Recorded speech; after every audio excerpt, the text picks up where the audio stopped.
আমি নিজে বলছি, আমার বুঝ হওয়ার পরে আমি কারো জন্য এতটা কাঁদি নাই।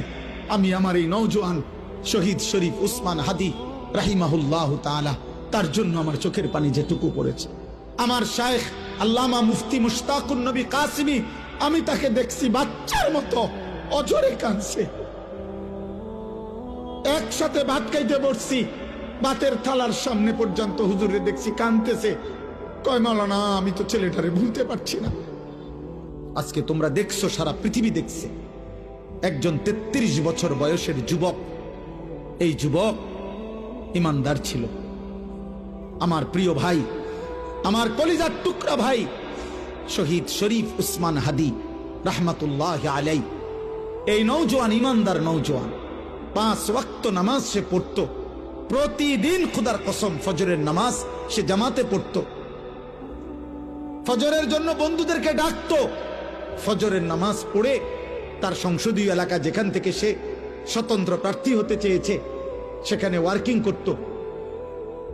যেদিন গুলিবিদ্ধ হয়েছে সেদিন তো সে জুমার নামাজ পড়ে আল্লাহকে সেজদা দিয়ে মসজিদ থেকে বাইর হয়েছে। এর কিছুক্ষণের মধ্যেই সে গুলিবিদ্ধ হয়েছে। সে হাফেজে কোরআন ছিল, তার বাবা আলেম ছিলেন, তার বড় ভাই আলেম, সে মাদ্রাসার ছাত্র ছিল, সে আল্লাহকে ভালোবাসতো, পাক্কা ইমানদার ছিল।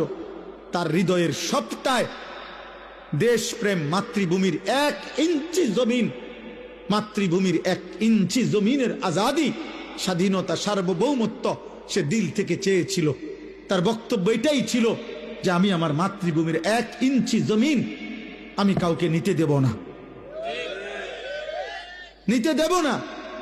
এক যুবক আল্লাহকেও রাজি করেছে, মাতৃভূমির প্রতি ভালোবাসা দেখাইছে, ঈমান এবং দেশপ্রেম, এই 2 জিনিস তার মধ্যে একত্র হওয়াতে, তোমরা ভাই বলো, একটা ছেলে বলো, তোমরাও দেখছো, আমরাও দেখছি, গোটা বাংলাদেশের লক্ষ লক্ষ আলেম, মুফতি, মুহাদ্দিস, পীর, বুজুর্গ, আউলিয়া, ইমাম, খতিব, মুয়াজ্জিন, তালেবে ইলম, হাফেজে কোরআন, বুড়া মানুষ, জওয়ান মানুষ, বাচ্চা মানুষ, আরে বাবা, এই জাতির 18 কোটি মানুষ মনে হয় তার জন্য অঝরে চোখের পানি ফেলছে।